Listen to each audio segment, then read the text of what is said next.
Hello everyone and welcome back to your channel Lawpedia. In this particular video, we'll be talking about some of the basic principles related to bail. So आज के हम अपने इस video में समझेंगे some of the foundational aspects जो कि you must be clear about relating to bail, and further we'll be understanding several aspects of bail in the upcoming video. We'll be covering bail in cases of bailable offences, bail in cases of non-bailable offences, anticipatory bail, cancellation of bail, and what all you should know about bail. So let's start with today's video, starting the video with this quote which was said by Justice V.R. Krishna Iyer that goes like, "The issue of bail is one of liberty, justice, public safety, and burden of the public treasury, all of which insist that a developed jurisprudence of bail is integral to a socially sensitized judicial process." Moving quickly forward towards our concepts, which sections to read. So first of all, we would be covering various important sections related to bail. However, अगर आप और भी इस concept को समझना चाहते हैं for your better understanding and reference, you should refer to section 436 to section 450 of the CRPC that basically deals with provisions for the grant of bail and bonds in criminal cases. Quickly moving forward, the first thing that you need to learn and understand is what are bailable and non-bailable offences. If I'm talking about that the procedure of grant of bail is different for bailable and non-bailable offences, pehle you must be clear about that what are these bailable and non-bailable offences? How do we make distinction between a bailable and a non-bailable offence?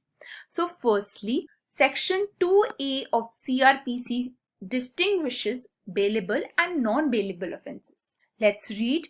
Bailable offences means an offence which is shown as bailable in the first schedule, or which is made bailable by any other law for the time being in force, and non-bailable offences means any other offence. So I hope आपको समझ आया. If you want to make a distinction between bailable and non-bailable offences, which sections or schedule you need to refer to? You need to refer to section 2A, which of course we did right now. Next, you need to refer to first schedule to actually understand the distinction.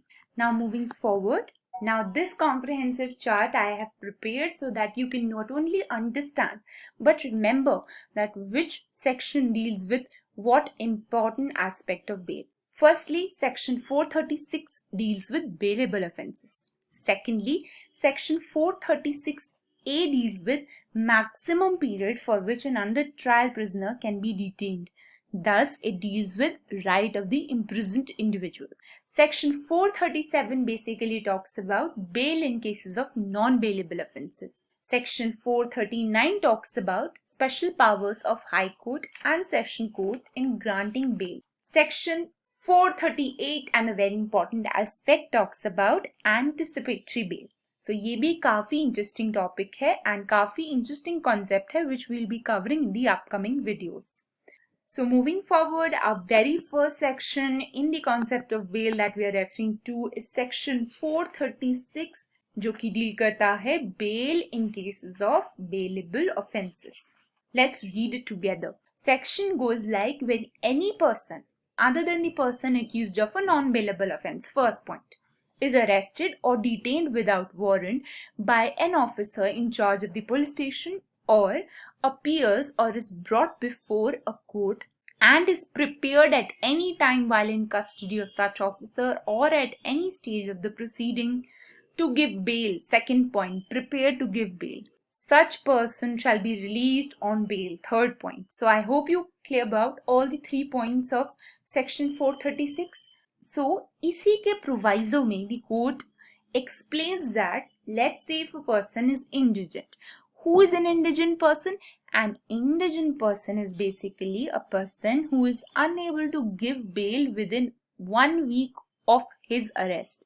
Please remember these are all in cases of bailable offences. अगर कोई ऐसा person arrest होता है जो कि अपने 1 week of arrest में भी bail furnish नहीं कर पाता है, such a person shall be treated as an indigent person for the purpose of section 436 and in cases may court, if things fit, shall discharge such person on executing a bond without sureties for his appearance. So section 436 एक comprehensive provision बनाता है for bailable offences.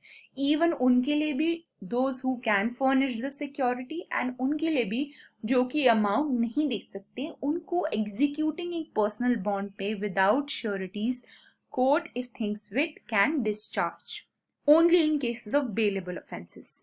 Quickly moving forward and understanding the another aspect in section 436. Now यहाँ पे हम बात करते हैं refusal of bail in subsequent occasions. Now very interesting aspect जहाँ की हम एक तरफ बात करते हैं that bailable offences में court has to grant bail. Another point that we are talking about is refusal of bail in subsequent occasions. When will that happen? That may happen where a person has failed to comply with the conditions of bail bond as regards the time and place of attendance. Whenever a person has been granted a bail, there are certain conditions that may be imposed on the person with regard to the time and place of appearance. कि let's say A एक person है जो कि discharge हो रहा है on bail, such a person को ये direction होगी कि आप so and so date पे appear हो on, let's say, a particular time. Now, if that does not happen, the court may refuse to release him on bail when on a subsequent occasion in the same case he appears before the court. So, अगर A उसी case में जहां उसने ये bail bond की condition को violet किया है दोबारा कोर्ट के सामने आके कहता है that please give me bail, the court may refuse to grant bail in those scenarios. Why? Because he failed to comply with the conditions provided in the bail bond when the previous bail was granted. So that's another important aspect in cases of bailable offences. Moving forward and understanding some more important aspects related to your bailable offences itself. As you all may have understood by now, in bailable offences, bail is a right and not a favor. इसी के context में a 2009 Supreme Court judgment stated that as soon as it appears that the accused person is prepared to give bail, the police officer or the court before whom he offers to give bail is bound to release him on such terms as may appear to the officer or court to be reasonable. Now यहाँ पे important terms हैं is bound to release him on such terms. Is bound. So when I'm saying bail in case of bailable offences is a right, कहाँ से I'm deriving it? I'm deriving it from a Supreme Court judgment itself that in such a scenario, the authority is bound to release him on such terms. Now, in cases may it would even be open to the officer or the court to discharge such a person on his executing a bond as provided in the section instead of taking bail from him. Now, very interesting question जो यहाँ पे आ सकता है that is, what happens if a person is accused of both bailable as well as non-bailable offences? Will you grant the person a bail as a matter of right because it's a bailable offences, or you will move to the provision of a non-bailable offence? Very interesting. Now यहाँ पे law ये कहता है where the offences alleged are both bailable and non-bailable, the offence would be tried as non-bailable offence and the benefit of securing bail on the premise of the bailable offence would not be available to the accused. Very very important. Bailable offense भी है, non-bailable offense भी है. Try it as a non-bailable offense and the benefits जो कि bailable offenses में available होंगे इस particular accused को वो नहीं provided किए जाएंगे.